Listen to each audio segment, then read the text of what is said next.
Welcome to 5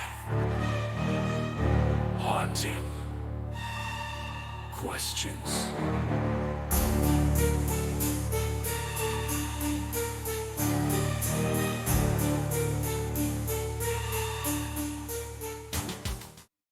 Hey guys, welcome in. This is 5 Haunting Questions. This episode, we're going to talk to the Ouija Brothers. They have kindly agreed to do my 5 haunting questions. So let's welcome in Steve and Griff. Boys, thank you very much, Stu and Griff, for coming along to do my 5 haunting questions. They're not terribly haunting, really, but they're a bit of fun. And I guess most people are very familiar with who you are because your channel is very popular. But for those people watching, and there could be a few that do not know who you are or what you do, how would you describe your channel? Jace? I love that. It was great. I could go off on one, but yeah. I think I'm passing it over to Griff. We're basically a YouTube ghost hunting channel from the Midlands in England, and we go around haunted locations and just see if we can find anything paranormal. And me and Steve have been best mates for how many years? Loads of years anyway. 20 odd years. So it just makes everything a little bit more entertaining, a little bit more fun. So you basically come on our journeys on these YouTube videos and just enjoy the time with us, and hopefully we catch something paranormal. The thing is, like, we started this with absolute pure intentions of, we watched a lot of YouTube and we believed a lot of stuff, and we thought the paranormal was creepy, was scary, and was active. And we started to go out there, and we've had like some amazing experience. Like when we first started, it popped off, he went crazy. And then after time, he was like, you know what, shall we go and film this? Shall we document and show the world all this stuff? Because it's so funny and it's so amazing and fascinating. So we started to go out, we started to film, we started to record. And then the reality of, whoa, actually, this isn't as active as we once thought. And then we started to learn a hell of a lot more by doing the paranormal, because we had that, when we first went to a 30 East Drive, it was my first ever paranormal investigation. It was kind of like an episode of Ghost Adventures and Mouse Haunted. It was actually that explosive. And then we went there a second time. It weren't anywhere near as bad, but there was still a few good little things. And then we went again, and it was still kicking off. Yeah. And it was as soon as we got the cameras, things just took a dive. And we was like, whoa, how are we going to show this?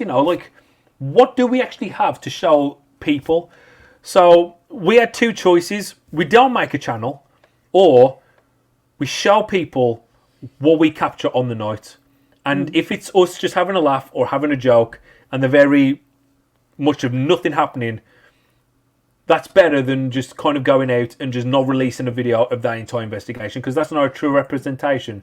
So that's how the Ouija Brothers kind of started, because I had big fears when we first started of, I don't think this channel is ever going to work because of we're not capturing anything. We're capturing very, very little. And everybody else is. But then we was like, but maybe this could be something that the paranormal field needs, of showing, listen, it's not as scary, it's not as creepy, and it's nowhere near as active as it is. And I think that's what the Ouija Brothers represents. It was a facelift for the paranormal community, I think so. In comedy, us being us. Because there was no one like us to start with. There was no one. Everyone was dead serious. Yeah. Dead serious. Everyone in circles holding hands. And I'm not against any of that. But the thing is that we brought... But them all there in circles holding hands, relaxing, saying, is there anybody here? Everyone's dead quiet. And then it was like, we just brought this new... It was like a natural side. Yeah, it was like more of me and Steve going to ghost hunt rather than ghost hunt coming to us. Yeah. So like we're attacking it from our personalities. And I think that's what the Ouija Brothers is about, just to show, like, we've got loads of videos, like nearly like 370. Like I think it could be 270 or 300. I could get the figures up. It is 370. It's over 300. It's too many. But we don't want to like kind of hide our older back catalogue. We'd rather show still people of what that location represented that night. Yep. And all through the years, all our investigations are still up. So I think that's what the Ouija Brothers is all about, is just showing and documenting what happened that night with I like to call ourselves like the alternative paranormal channel, because there's a lot of Like if you look at pop music or pop paranormal, it's popping off. And us, we show an alternative side of a different explanation. And listen, actually, it's not as creepy, it's not as scary, and it's not as explosive as these other channels. And it can be like a bit of a culture shock to these people who watch us. Because I'm like, whoa, what is this? This isn't... No, I'm going back to Twin Paranormal, or I'm going back to whoever. You know what I mean? And it's like, this isn't the paranormal. This is boring.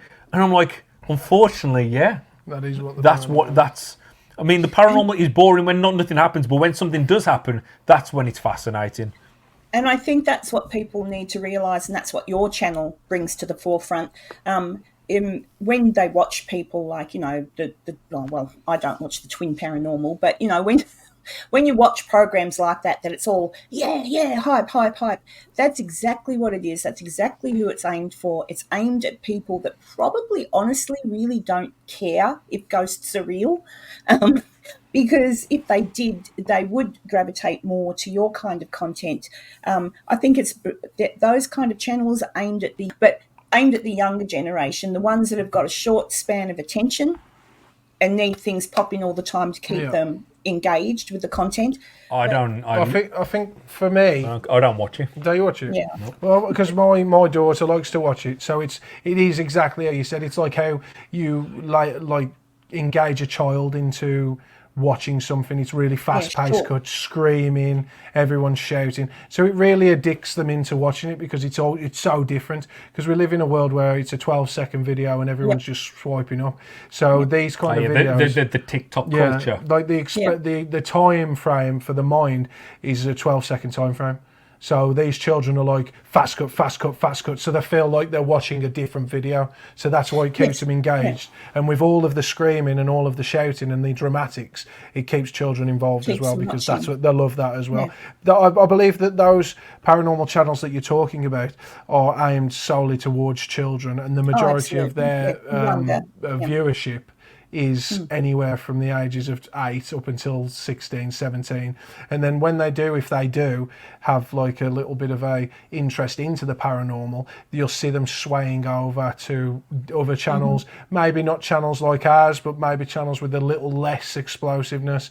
And then once that explosiveness from that's gone, they might travel over to ours with time. It's just one of those, it's the attention span of children nowadays. And I was going to ask you both, if you, either of you or both of you can both answer the question, had a personal experience, like a very personal experience regarding someone that you love passing on. Have you ever had an experience on a paranormal level that you've not quite been able to work out what the hell was that, how or why did that happen? And if so, is that possibly something that led you into looking into the paranormal field more so? I think one example that comes to mind is we spent 4 nights at 30 East Drive, and this was before we was the Ouija Brothers or anything like that. And we went there. We had no equipment. We had nothing, and we did call out. We went there. We took a Christmas tree. We set up like we was living there basically, weren't we, for 4 days. Yeah, it was really good. We was going out. I took my PlayStation 4, took VR. We was playing games, and we was going out for breakfast. We was going out for teas and dinners and stuff like that. And there was one specific moment that really caught me off guard, where I was standing in one of the bedrooms, Philip's bedroom, and because we had some like really good stuff during those 4 nights. And we weren't calling out whatsoever. Like, we was calling out very little. And I remember once I was standing in Philip's bedroom, and there's history of 2 girls who haunt the location, Emma and Emily. So I started just calling out to these 2 girls, like Emma and Emily. And I was like, do not be afraid, all this and all that. I was like, come towards me, I've got children myself, I'm not going to harm you or anything like that. And I could feel, like when a bus or a train goes past, and you feel that breeze and that suction push and whatever. It's very, very strong. I was like, whoa. I remember Griff and Dave and my brother, he was behind me. And I was like, man, I can feel feel something running past me or going through me, or I can't, it was such a weird explanation. I was like, whoa, this is crazy. And then I said, Emma or Emily, whichever one you are, said, "Come and hold my hand. You know, please don't be afraid. Come close to me. I'll hold your hand. I'll protect you." And then out of nowhere, I felt something started to grip my hand, and I could feel this cramp going all up my arm, and I was like, "Oh my God, this is the most surreal thing I've ever experienced." And then I said, "If that's you, can you do my other arm now, please?" And then it started to happen to my other arm. And the funny thing is after that entire experience, because this happened for about 5-10 minutes, it weren't just like a quick flash in the pan, it was happening. I could feel the pain. And I tried to like message my partner and whatever, like later that night, and my arm, I couldn't do it. My arm was all hurt and bruised from whatever it's squeezed it. That's the only time I can kind of think of that I've had like such a personal connection with whatever was there, because that is pretty amazing. That's huge. And it's again, it's a insane. personal. Yeah, it's a personal experience. So because how do you capture that on camera? How do I capture? Oh, someone's grabbed my arms. We had no cameras to even go out and say, "Oh yeah," you know. So what's my narrative? My narrative, to try and fill Griff. Oh, Griff, someone fucking took my hands. I was saying, were we saying anything? I was telling him it was nothing. It was like, it's nothing. I was like, but man, I can't even text Laura because I'm in so much pain. That's why you don't get it. So I was like, where's the payoff from this? Yeah. There's no payoff because it's just between. I don't even think I've even shared that story online. Yeah. No, I don't even think I have. It's just an exclusive, to be fair, because Steve doesn't mention that one at all, really, Steve. But I remember the same night, was that the night that I saw that girl? Yeah, you saw the girl, yeah. So on that very night, I was in that same room, and I was saying, Dave and Steve was on the floor, and I was in the bed, and I was looking at the bottom of the bed, and I saw this girl, with brown hair, like all down, standing there. And I just said, "Steve, can you see this?" And he was like, "No, I can't see anything." So I'm looking at something that they can't see, and I'm awake and I'm talking to him. You remember it, do you? Because some part of me feels like I was dreaming. Yeah. And so I was looking at it. It was the bottom of their bed. I was like the bottom of the bed, and I was like, "Can you see this guy? She's right there.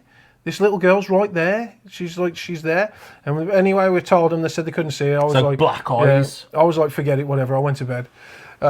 And most people wouldn't be able to sleep after that, but I went to sleep. That's how numb we become over the paranormal. But the next day, we went to Carol's next door, and we saw a photo. She got like photos that she had with her kids, and she was like, "Look at this photo. There's a child that weren't even there, but that's there that we've caught on the camera." And I didn't know which one this child was. Yeah. And I says, "That's the girl I saw last night, Steve." And she was in that picture. She was like, amazing. Look at the spirit. Look at the. Can you see how black in her eyes are?" And Griff was like, "Oh my God."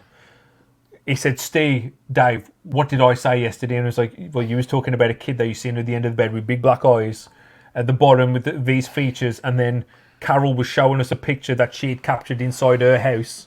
Of the same thing. Of the same kind of thing. So that was quite amazing for Steve to have that feeling on that night, and then also me to see something. Yeah. And then to get a verification from someone next door. We actually seen a photograph. And remember, we the thing is that people can be saying to them, "Oh, whatever." Can we swear on this channel? Absolutely. So people could be sitting there going, "What bullshit, fucking wankers." They ain't catching nothing. At this time, we didn't have cameras. We didn't have nothing. We was there for our own benefit, our own personal belief, for our own personal experiences. So we got those experiences. We've no way to document them. So there would be no reason for us to sit here and try and fool anybody in the sense because those things just happened and they happened raw. And we haven't had stuff like that since we started that recording. Happened nearly 8 years ago. I know, nearly 8 and years. we still hold on to those moments more than anything we've documented. The things before we even started the Ouija Brothers, we still remember the things that were undocumented like it was yesterday, because that is the thing that makes us still believe in the paranormal. A lot of people think, "Oh, you're skeptical, you're just out there to disprove and to debunk." I was like, no, we actually fully believe that there is something. What the paranormal is, that's a totally different question. Is it ghosts? Is it when you die? Is it like the loved ones? I don't know. I'm not 100% confident in saying but there's yes. something weird. But there is something going on, whatever that is. There's something we're trying to figure out. Something we're trying to investigate. That's the whole point of investigating. This is what we're here to do. And that kind of leads me into, we were going to discuss it earlier, but in regard again, to emphasize to people watching that go, oh, but they use apps and they use this. A lot of people do. And one of the main reasons, in my opinion, that people do is because when you go to investigate at any of these places, it can be bloody boring. And actually, you brought up a good point in your last live, in that do people just want us to do that? Just go in, film us sitting still for 20 minutes saying nothing? You wouldn't watch. No, you just wouldn't. They wouldn't watch. So when it's boring, when it's... geez, crikey, it's 3 a.m, I'm getting a bit tired. Oh, let's whack out one of those devices and have a bit of fun. Never know what you might get. It doesn't prove anything, but it doesn't disprove anything. And sure, they're made. It's kind of like it's like a shot of adrenaline into you that you need.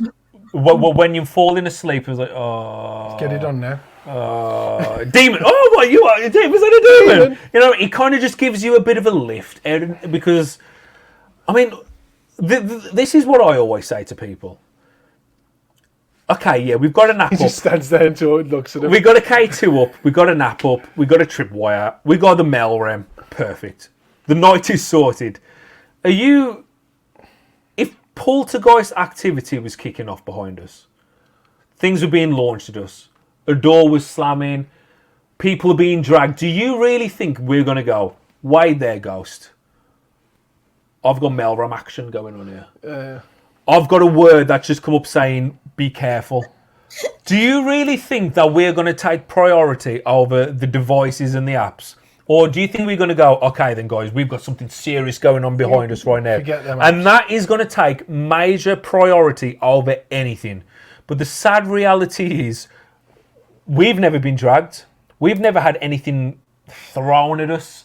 Not that I can really remember. But we've had like little things. Like rock or something. Like a rock. But then even then what we said, was it just the plaster falling? You know what I mean? We come with an explanation. So when we get these devices and these apps, that's just to try and save us from boredom and maybe even possibly quitting the paranormal altogether. Because it's hard. It's hard staying awake that long. It really it's hard. is. It's hard to stay awake. It's hard to stay creative, and especially when you're coming out with questions. I mean, sometimes I'm there, and like when we come out with some of these questions, like, man, that's a good question. Hey, where did that come from? You know what I mean? It's because you got 4 hours to think about it. But like when you're sitting at home and you're like, oh, what am I going to ask on this? Saying that, I think because we've been doing this for so long, I don't even think about the night's investigation. Yeah. Like I only think about it as soon as we get a camera and we hit record, and then I was like, okay, then now you get into that automatic mode of paranormal investigating. But the apps and the devices, like say, how it's just we've always been honest and serious, and we've said, listen, we're skeptical. It's not proof. It's an experiment. And as we said on our last stream, imagine if the tripwire went off. Imagine if the mail rem went off. And imagine if the app went off. And all 3 of them went off during a question when we asked something to happen. That would make it pretty spectacular, wouldn't it? Yeah. If that all happened, that was chain of events, if something happened and you'd go, maybe there is something about it. Now, that hasn't actually happened to us. We've never had like that kind of sequence of events. But that's what we always hope for. It's the same as when, like, a Ouija boards. People say, are a Ouija boards real? Are they real or the fake? Is it just someone pushing them? We're in the belief of they could be real, but what are the chances of it being real, and what are the chances of it being the idiomotor effect or whatever you call it? Yeah. Because we've seen a lot of people, because we've done ghost hunts and ghost events with people, and they've asked certain questions, and when they haven't known the answer, they've gone, oh, well, I don't know what that answer is, so that's a pointless question. And you're thinking, well, from a skeptical point of view... Why would you say that? Yeah, why would you need to know what the answer is? So, like, if you're asking a question to a spirit that you believe that is a loved one that passed away, like your cousin or brother or whatever, why do you need to know? Surely, if it's a spirit that you're talking to, they'll be able to tell you the answer. And then if you can go back and go, is this information relevant? Is this real? And if they can confirm it, then that's amazing. But if you already know the answer beforehand, then it's invalid in a way, so to speak. Because we've seen that a lot on Ghost Adventures, not Ghost Adventures, but I mean, our Ghost Adventures. But I've had an experience with an Ouija board where I asked for something to happen, as in, can you touch me? And the Ouija board went to yeah. I was like, okay, come on then. And then I felt my entire back of my back went freezing cold, and I felt someone like something squeezing my back, and then like pulled my t-shirt. And I was like, whoa, that's crazy, that's mental. And then I'm like, okay, yeah, well, you know what I mean. And then I'm like, okay, You've been so lucky. and I'm like, there's me and there's like my partner and like my mate on the other side of the Ouija board. I was like, okay, you've just done that to me. Can you throw something in the room? Can you do something to prove that I'm not just being affected? And he went to yes, and I was like, okay then. And then all of a sudden something got thrown in the room. Now that is amazing. Again, we were recording. We weren't recording, but that's 2 incidents where something happened to me. So that Ouija board, do I take that as truth, or was it just a coincidence? Did something just fall, and did I just get a cold back? Yeah. I don't know. It's one of those fascinating things. But that's what makes me think the Ouija boards, it could be real, there could be truth to it, but it's all about intentions and also experience. You know what I mean? Because there are a lot of people who go on the Ouija boards who are unexperienced. And again, like, excitement kind of gets the better of them, and they're like, and you just go into and then it's like everyone starts moving. So it's one of the reasons we kind of don't use them, because we've used many Ouija boards over the years. We'll put a Ouija board out, and we'll break every single rule you could imagine. We'll leave the planchette on there. We'll open all the portals so everything can dive in and create the biggest carnage you can imagine. Unfortunately, that doesn't happen. Yeah. But again, it all goes back to, do the work, do the not? I don't know. What's the harm in trying to use them? As long as your intentions are good and pure, what's the problem? And the thing is... Yeah, I'm agreeable. I mean, you could go into a place and not have a Ouija board. You could go into a place and have nothing. And the very fact that you're even just sitting there asking questions... I'm not quite sure what the difference is between. Sure, you've got something in front of you that you could possibly get some answers from because it'll spell out letters or something. But really, you're still just asking questions. It's just a tool. I don't know. I think they're all everything. I think that most people use on their investigations are interesting, a little bit of fun, and as you say, if they all went off at once, then one would have to ask, well, how did that happen? And then go back down to knock every other possibility out. But your wife's there in the background, isn't she? Yep. Well, not my wife, so to speak, but as good as. Other half. Excuse this question, but inquiring minds do want to know. This is a question I ask on every 5 haunting questions, and then I go into some more. Boys, when you're investigating or any day, do you prefer boxer briefs, boxers? Do you go commando, or do you wear something a little bit more tight? What do you prefer to wear, boys? Yeah, I'll show you. It's just easier to show you. The hot dogs. Hot dogs. Oh, there you go. He's got the hot dogs rocking. Watch out, I'll get called sexist, or that's terrible. Oh, just regular boxes. Yeah, just regular sausage boxes. Yeah, well, I think what I'm more concerned of is if I've got my boots on. Yeah. Because some of these locations, just getting to them can be a nightmare. So as long as I've got the boots in the car, that's my main priority. The boxes, whatever I'm rocking that day. So... Thank you for answering that very important question. Yeah, definitely. The other thing I wanted to touch on as well, there's a lot I would like to talk to you about, but I should stick to my 5 haunting questions. Yeah. So, UFOs. How many are we on now? I think we're on 3. We're Is this our 4th? We're on the 4th now. We're on the 4th. Question. Two to go. You're getting close to your lasagna, don't worry. That's out till next week now.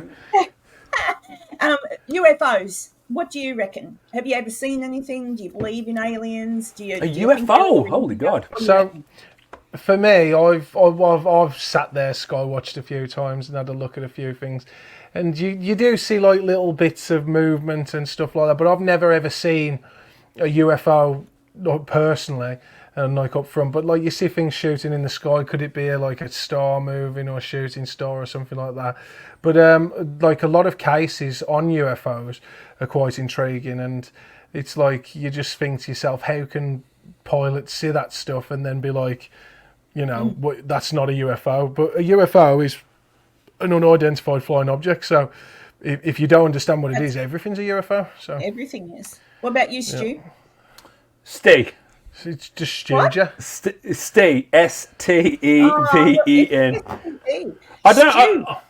No. So there's a little. There's a little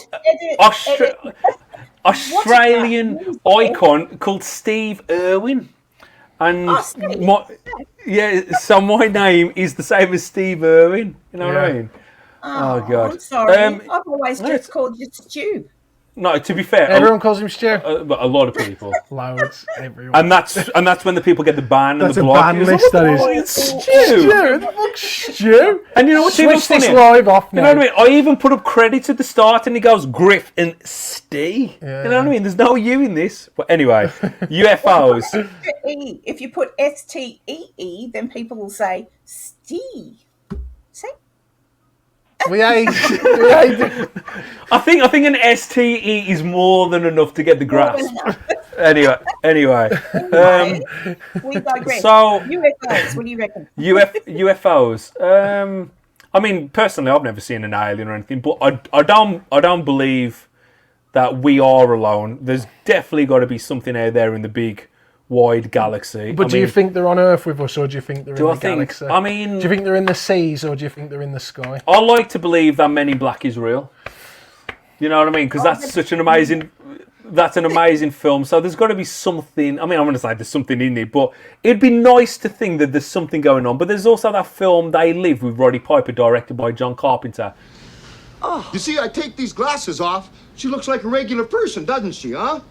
Put them back on. Formaldehyde face. That's what we got. Enough out of you. Where he puts the glasses on and he gets to see the aliens. I mean, it's a creepy concept. Yeah. Who knows, man? I mean, this is a big world. There's a lot of people. There's a lot of things. There's a lot of creatures. I mean, you've seen the sea. I mean, look what lies beneath. We don't know. Well, exactly. No one knows. So the thing is, I think we're definitely not alone. There's something more to this. We're trying to conquer the paranormal. Yeah, the unseen.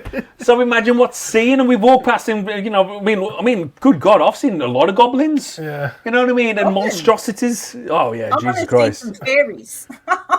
Fairies as well. Yeah. So I think there's some. There's definitely something going on. Well, them are leprechauns, aren't they? Leprechauns, yeah. Actually, when you think of the paranormal and what we search for or we're hoping to find out, there's we don't really. People say, "Ooh, little green people, aliens, whatever." I don't know. I've never seen one either.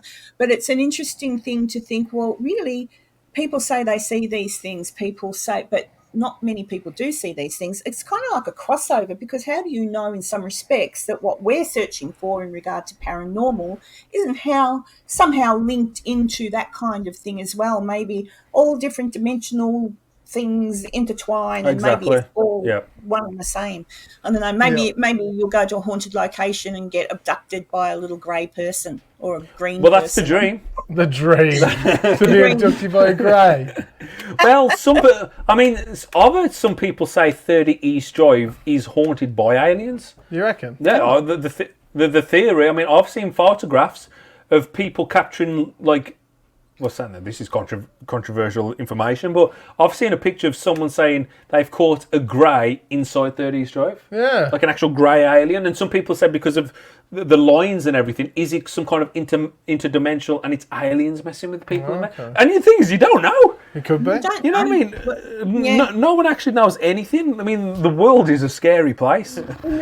In regard to, this is my last question, then you can tell everybody what they can expect. But in regard to investigating somewhere by yourself, I have gone with others to investigate. Do you prefer, like, doing it by yourself in that, like, really, be honest, do you like it better because you've got the way you work together, and then just the sometimes do it with other people, but realise that maybe whatever you get, you don't know, because you don't know what they're like, you don't really know what could be going on.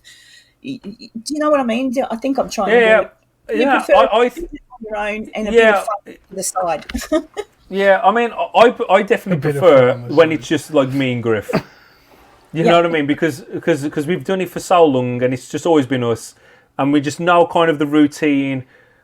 I mean, I say routine. It's more about the trust, isn't it? It's the trust, but it's also It's like you know what to ask a question, and then you know to shut up for about 15, 20 seconds, and then to ask another question, and then shut up for like 30 seconds. Where some people feel like they've always got to fill that void of, okay, you ask a question, okay, then another question, and hold on, let's give it time. Let's give it time for the question. Let it breathe, you know what I mean? Let the night breathe. If there is something there, let it just kind of conjure up something. So I think always working with us, like just us two, I think I do prefer it way more. But that's not to say I don't like working with others, but I can't do it all the time because you kind of get distracted. And I always think the less people there, the better. You know, so I think if like anything more other than 4 people, it can start turning into a nightmare. Because you have to discredit a lot more things, you know, movement, body functions and everything like that. Everything just, it all amplifies up. So just the two of us, and obviously because we're just mates, and, you know, we started this just to have fun and to have a laugh and to see what happens. And that's how I kind of like to be, because we get a lot of requests to work with people, and I do want to do that. Like I do like working with people. I like to give back and stuff. Oh, exactly. as well, But we don't want it to be the sole focus. You know, I'd rather make it a bit special. So if we do work with someone, at least make it like a bit of an event, and make it feel a bit more special. But the majority of the time, I prefer it when it is just me and Griff. Griff.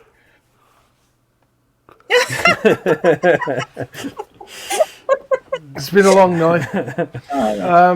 But yeah, for me, I've always preferred just working completely on our own. Yeah. It's always been one of them But, things but if we bring like Stiff or Mart or anything, no, well, fuck them. They just count as us. Yeah, the other they don't really count. Them don't count as other people.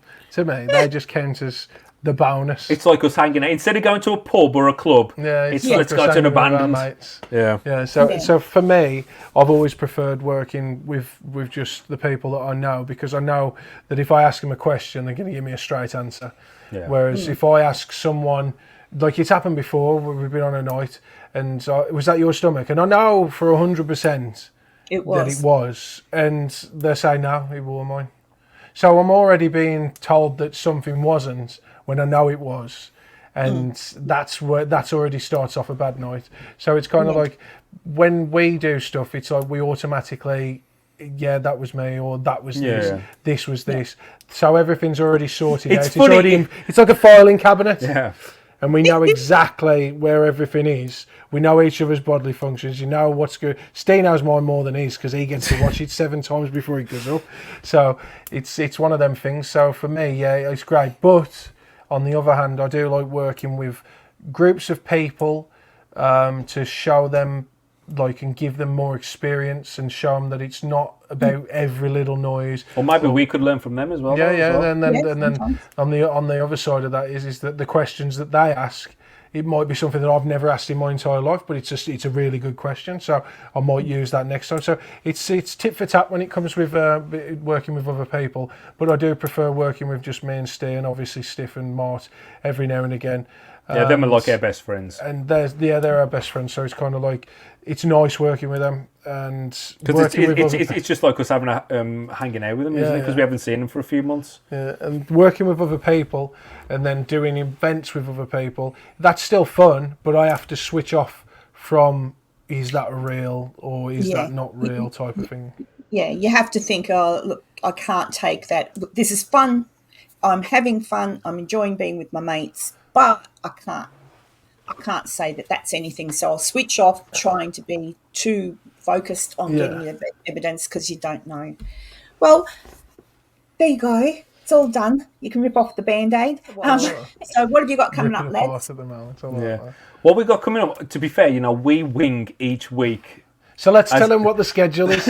So every Wednesday we're live, and every Friday you're going to get a video from us.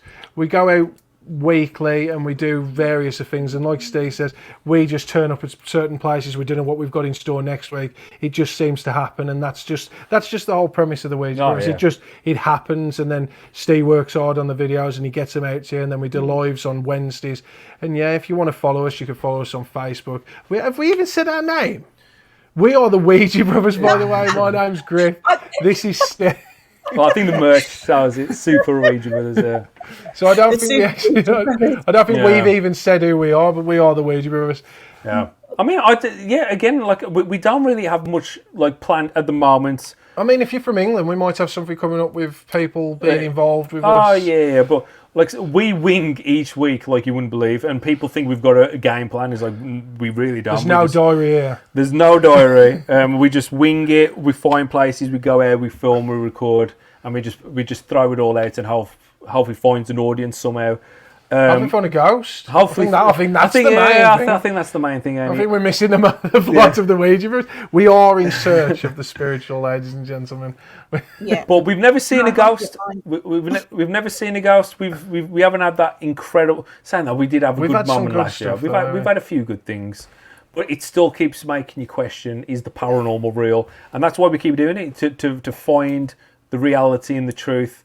And you know, I think if we found an apparition, that would be just amazing. Just for us, just for ourselves.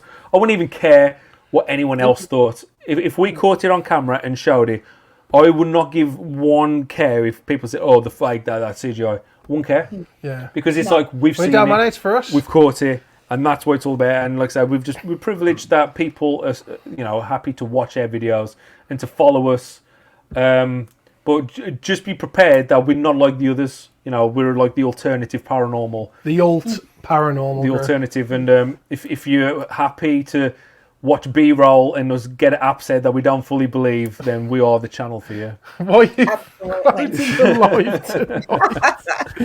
Well, that was good, freaking boys. That was good. Look, everybody, I will put links to everything for the boys down below in the description, and do check out their live streams on a Wednesday. In England, you go on about, what is it, 7 p.m. 7 p.m. GMT. For me, it's 4 a.m. 4 a.m. I think it what was. What are you doing up? She's up 6 a.m. What are you doing? Yeah. She's doing this at 6 a.m. Yeah, get some sleep. Wake up at a decent hour. I'm wide awake now, but this is just special. I could not imagine getting up at 7 o'clock and jumping on the PC and getting all this blue light in. Yeah, but I have to wait until around 7 p.m. You know what I mean? Not 7 a.m. Yeah. There'll be a nana nap in this later for me. So this is like hardcore, man. Appreciate it. Thank you so much, boys. Thank you very much. And it's all good. Much more success, because you really do deserve far more success. And, yeah, man, I appreciate and it's that. awesome, because you're already at 100-something thousand subscribers. 3,000, yeah. Yeah. And hey, after everybody sees this, you might get up to 200. Why not? I hope so. We thank you for the support, though. Well, at least you might get another 50, hey? Yeah. Or more. I don't know. We appreciate every single one. Yeah.